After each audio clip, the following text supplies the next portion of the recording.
गाय का, गोमाता का दूध पीने वाला बच्चा विद्वान होता है, बुद्धिमान होता है, और भैंस का बच्चा थोड़ा माइंड से फ्रेश होता है। राजस्थान की शिक्षा मंत्री मदन दिलावर अक्सर अपने बयानों के कारण चर्चा का विषय बने रहते हैं।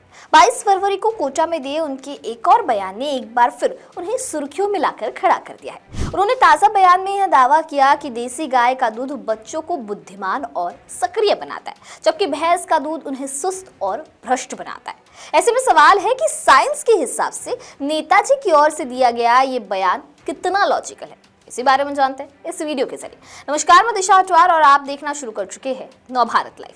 राजस्थान के शिक्षा मंत्री और पंचायती राज मंत्री मदन दिलावर अपने एक बयान को लेकर चर्चा में। उन्होंने कहा कि देसी गायों का दूध बच्चों की बुद्धि और ऊर्जा को बढ़ाता है, जबकि भैंस का दूध उन्हें सुस्त बनाता है। दिलावर ने ये बातें कोटा जिले के रामगंज मंडी निर्वाचन क्षेत्र में गो संवर्धन और गोचरण कार्यक्रम में एक सभा को संबोधित करते हुए कही। राजस्थान के शिक्षा मंत्री ने कहा कि ऊंची पीठ वाली देसी गाय का दूध पीने वाला व्यक्ति बुद्धिमान होता है, जबकि भैंस का दूध पीने वाले लोग सुस्त स्वभाव के होते हैं।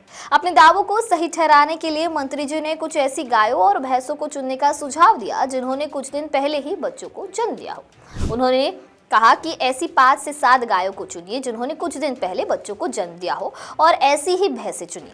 उनके बछड़ों को विपरीत दिशा में खड़ा करके छोड़ दीजिए। भैंस का बच्चा बड़ी मुश्किल से अपनी माँ को ढूंढ पाएगा, वही गाय का बच्चा सीधा अपनी माँ के पास चला जाएगा। मदन दिलावर ने इसका निष्कर्ष देते हुए कहा कि इसका मतलब हुआ कि गाय का दूध पीने वाला बच्चा बुद्धिमान होता है, जबकि भैंस का दूध पीने वाला बच्चा मानसिक रूप से कमजोर होता है। कि 5-7 गाय ऐसी चुनो जिन्होंने 3-4 दिन पहले अपने बच्चे को जन्म दिया हो। ऐसे इतनी भैंसें चुनो जिन्होंने 3-4 दिन पहले अपने बच्चे को जन्म दिया है।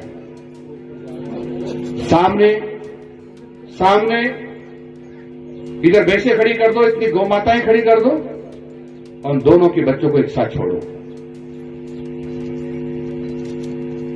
भैंस का बच्चा भाग कर जाएगा, भैंस के नीचे जाएगा, एक के नीचे जाएगा, पता चला वो तो उसकी मां नहीं है, दूसरे के नीचे जाएगा, तीसरे के नीचे जाएगा, चौथे के नीचे जाएगा, बड़ी मुश्किल से उसको मां मिलेगी। गाय का बच्चा, गोमाता का बच्चा सीधा अपनी मां के पास जाएगा और दूध पीने लग जाएगा। यानी गाय का, गोमाता का दूध पीने वाला बच्चा विद्वान होता है, बुद्धिमान होता है, और भैंस का बच्चा थोड़ा माइंड से फ्रेश होता है। एक और उदाहरण देते हुए मंत्री दिलावर ने कहा, गाय और भैंस दोनों के बछड़ों को उनकी माताओं के पास वापस छोड़ने से पहले उन्हें भरपेट दूध पिलाएं। भैंस का बछड़ा कुछ कदम चलने के बाद खांसने लगेगा और ऊँघने लगेगा, जबकि गाय का बछड़ा अपनी पूंछ ऊपर उठाकर फुर्ती से उछलने लगेगा। अगर आपको अपने बच्चों को चंचल बनाना है तो गाय का दूध पिलाओ, और ऊँघने वाला बनाना है तो भैंस का दूध पिलाओ। भैंस का बच्चा तो बैठेगा और ऐसे ऊँघेगा, और गाय का बच्चा पूंछ ऊंची करके उछल कूद करेगा, यानी चंचल है। यानी हमारे बच्चों को चंचल बनाना है तो गाय का दूध पिलाओ, और हमारे बच्चों को ऊँघने बनाना है तो भैंस का दूध पिलाओ। क्या कहता है विज्ञान? अगर साइंस के नजरिए से देखें तो एक्सपर्ट्स बताते हैं कि दूध चाहे गाय का हो या भैंस का, दोनों ही मस्तिष्क के विकास के लिए अच्छे पोषक तत्व देते हैं, जैसे protein, calcium, vitamin B12, iodine, choline और ओमेगा 3 जैसे कुछ हेल्दी फैट्स। कई अध्ययनों में दूध पीने वाले बच्चों, वयस्कों में बेहतर कॉग्निटिव परफॉर्मेंस यानी मस्तिष्क की सोचने, सीखने, याद रखने, ध्यान केंद्रित करने, समस्या सुलझाने और निर्णय लेने जैसी प्रक्रिया दिखी है। लेकिन यह सामान्य रूप से दूध पीने से जुड़ा है, न कि गाय या भैंस के दूध में अंतर से। गाय का दूध थोड़ा हल्का यानी कम फैट, कम प्रोटीन होता है, वही भैंस का दूध ज्यादा गाढ़ा, ज्यादा फैट और प्रोटीन वाला होता है।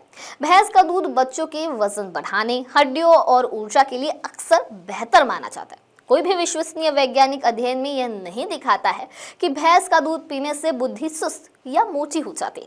तो मंत्री जी के इस अजब गजब लॉजिक को लेकर आपकी क्या राय है, हमें कमेंट सेक्शन में जरूर बताइए। वीडियो पसंद आया होगा तो इसे लाइक और शेयर करना ना भूलें, और ऐसे ही तमाम अपडेट से जुड़े रहने के लिए बने रहिए नवभारत लाइव के साथ।